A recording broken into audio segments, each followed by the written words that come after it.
नमस्कार दोस्तों, आज के इस वीडियो में हम घर्षण से संबंधित कुछ महत्वपूर्ण बिंदुओं के बारे में जानेंगे। पहला बिंदु है बल विस्थापन ग्राफ से घिरा क्षेत्रफल किए गए कार्य को प्रदर्शित करता है। हम बल और विस्थापन के बीच जो ग्राफ खींचते हैं उसमें घिरा हुआ क्षेत्रफल कार्य को प्रदर्शित करता है। अगला बिंदु है गुरुत्वाकर्षण अथवा वैद्युत बलों द्वारा किया गया कार्य तय किए गए मार्ग पर निर्भर नहीं करता, यह वस्तु की प्रारंभिक तथा अंतिम स्थितियों पर निर्भर करता है। इस प्रकार के बलों को संरक्षी बल कहा जाता है। जब संरक्षी बल को प्रभाव में गति कर रही कोई वस्तु अपने प्रारंभिक बिंदु पर वापस लौट जाती है तब किया गया कुल कार्य समाकलन dw बराबर 0 होता है। अगला बिंदु है घर्षण के विरुद्ध किया गया कार्य मार्ग पर निर्भर करता है। सैन्यता तथा घर्षण संरक्षी बल नहीं है। असंरक्षी बलों के लिए किसी पथ पर किया गया कार्य शून्य नहीं होता। अगला बिंदु है किया गया कार्य केवल संरक्षित क्षेत्र में ही मार्ग से स्वतंत्र होता है। अगला बिंदु है किया गया कार्य निर्देश फ्रेम पर निर्भर करता है। अगला बिंदु है अभिकेंद्रीय बल द्वारा किया गया कार्य हमेशा शून्य होता है।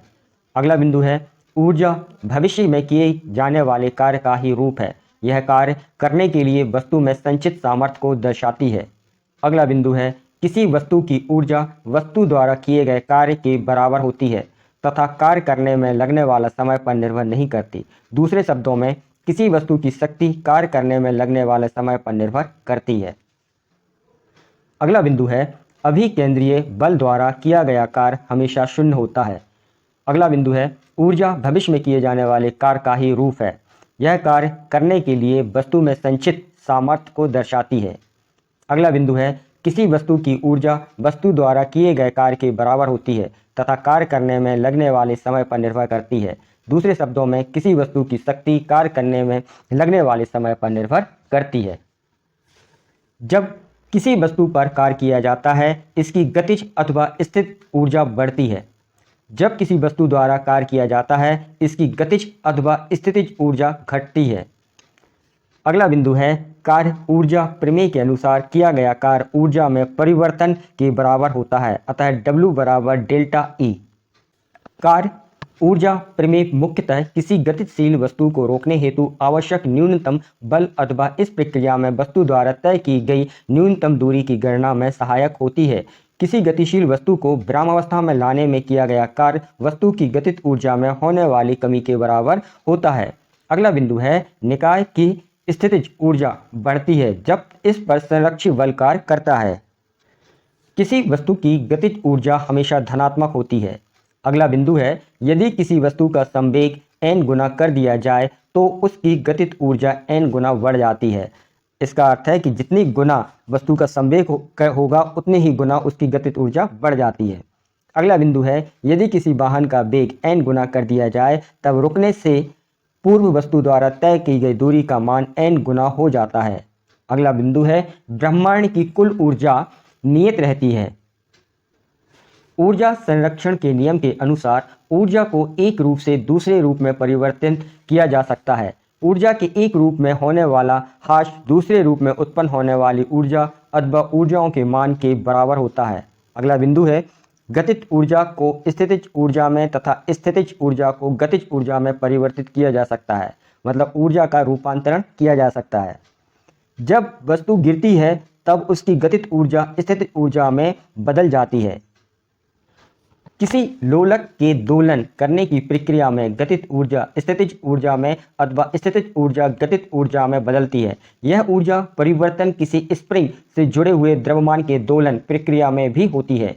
अगला बिंदु है संरक्षण नियम की सहायता से किसी यांत्रिक निकाय की प्रगति की व्याख्या की जा सकती है, चाहे हम निकाय पर लग रहे बलों की प्रगति ज्ञात ना हो। यद्यपि नाभिकीय बलों की पूर्ण प्रगति हमें ज्ञात नहीं है, परंतु संरक्षण नियमों की सहायता से हम उन प्रश्नों को भी हल कर सकते हैं जो कि नाभिकीय बलों पर आधारित हैं।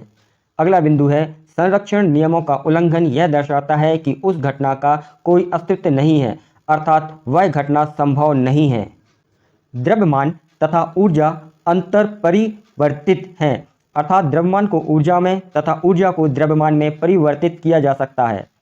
द्रव्यमान तथा ऊर्जा में संबंध E बराबर mc स्क्वायर, जहाँ c प्रकाश की चाल है। किसी दृढ़ अथवा कठोर स्प्रिंग का बल नियतांक बहुत अधिक होता है, जबकि किसी मृदु स्प्रिंग का बल नियतांक अत्यंत कम होता है। ऊर्जा शक्ति से भिन्न है। जहां ऊर्जा किसी वस्तु का हास्य किए जाने वाले कार्य की सामर्थ्य को प्रदर्शित करती है, वहीं शक्ति कार्य करने की दर को प्रदर्शित करती है। अतः शक्ति ज्ञात करने में लगने वाला समय महत्वपूर्ण होता है, जबकि ऊर्जा की गणना समय पर आधारित नहीं होती है। संघट्ट वह घटना है जिसमें दो वस्तुएं एक दूसरे से टकराकर परस्पर बल आरोपित करती हैं। सामान्यतः संघट्ट बहुत कम समय अंतराल के लिए होता है। अगला बिंदु है, संघट्ट के लिए टकराने वाली वस्तुओं का भौतिक संपर्क होना आवश्यक नहीं है। संघटनकारी वस्तुओं के बीच लगने वाली पारस्परिक बल क्रिया तथा प्रतिक्रिया बल होते हैं। न्यूटन के तृतीय नियम के अनुसार ये बल समान तथा विपरीत होते हैं। अगला बिंदु है, कोई संघटन प्रत्यस्थ संघटन होता है यदि गतिज ऊर्जा संरक्षित रहती है। अगला बिंदु है, प्रत्यास्थ संघटन में लगने वाली बल संरक्षी बल होते हैं। प्रत्यास्थ संघटन में गतिज अथवा यांत्रिक ऊर्जा ऊर्जा के किसी अन्य रूप में नहीं बदलती है। प्रत्यस्थ संघटन में ऊष्मा अथवा ध्वनि उत्पन्न नहीं होती। अगला बिंदु है, प्रत्यस्थ संघटन तथा पूर्ण प्रत्यस्थ संघटन में कोई अंतर नहीं होता। पहला बिंदु है, कोई संघटन अप्रत्यस्थ संघटन कहलाता है यदि गतिज ऊर्जा संरक्षित नहीं रहती है। अगला बिंदु है, पूर्ण अप्रत्यस्थ संघटन में टकराने वाली वस्तुएं परस्पर जुड़ जाती हैं, अतः संघटन के पश्चात वस्तुओं का आपेक्षिक वेग शून्य होता है। अगला बिंदु है, दो समान द्रव्यमानों के प्रत्यस्थ संघटन में उनकी गतिज ऊर्जाएं परस्पर बदल जाती हैं। संघटन के दौरान संघटनकारी वस्तुओं के वेग परिवर्तन हो जाते हैं। अगला बिंदु है, सभी प्रकार के संघटनों में रेखीय संवेग संरक्षित रहता है। अगला बिंदु है, पूर्ण प्रत्यस्थ संघटन एक दुर्लभ भौतिक घटना है। अगला बिंदु है, दो हाथी दांतों अथवा स्टील अथवा कांच की गेंदों के बीच संघटन को लगभग प्रत्यस्थ संघटन माना जा सकता है। किसी अप्रत्यस्थ संघटन में लगने वाले अंतरक्रिया बल असंरक्षी प्रगति के होते हैं। अगला बिंदु है, अप्रत्यस्थ संघटन में गतिज ऊर्जा ऊष्म ऊर्जा, ध्वनि ऊर्जा तथा प्रकाश ऊर्जा इत्यादि में परिवर्तित होती है। अगला बिंदु है, प्रत्यक्ष संघटन में संघटन करने वाली वस्तुएं संघटन से पूर्व तथा संघटन के पश्चात एक सीधी रेखा में ही गति करती हैं। प्रत्यक्ष संघटन में संघटन करने वाली वस्तुएं संघटन से पूर्व तथा संघटन के पश्चात एक सीधी रेखा में गति करती हैं। संघटन प्रत्यक्ष संघटन को एक विमीय संघटन भी कहा जाता है। अगला बिंदु है, त्रियक संघटन में टकराने वाली वस्तुएं टकराने से पूर्व अथवा टकराने के पश्चात परस्पर एक निश्चित कोण पर गति करती हैं। अगला बिंदु है, त्रियक संघटन द्विविमीय संघटन होते हैं। जब कोई भारी वस्तु किसी हल्की वस्तु से प्रत्यस्तः प्रत्यक्ष संघटन करती है, तब हल्की वस्तु भारी वस्तु के वेग के लगभग 2 गुने वेग से गति करने लगती है। अगला बिंदु है, जब कोई हल्की वस्तु किसी भारी वस्तु से संघटन करती है, तब हल्की वस्तु उसी चाल से वापस लौट आती है। अगला बिंदु है, यदि किसी हल्की तथा भारी वस्तु का संवेग समान है, तब हल्की वस्तु की गतिज ऊर्जा अधिक होती है। प्रश्न या सुझाव को कमेंट्स बॉक्स में लिखें। चैनल से जुड़े रहने के लिए चैनल को सब्सक्राइब करें। वीडियो समझ में आया हो तो वीडियो को लाइक व शेयर करें। वीडियो को समझने में कठिनाई गई हो तो उसे कमेंट्स बॉक्स में अवश्य लिखें।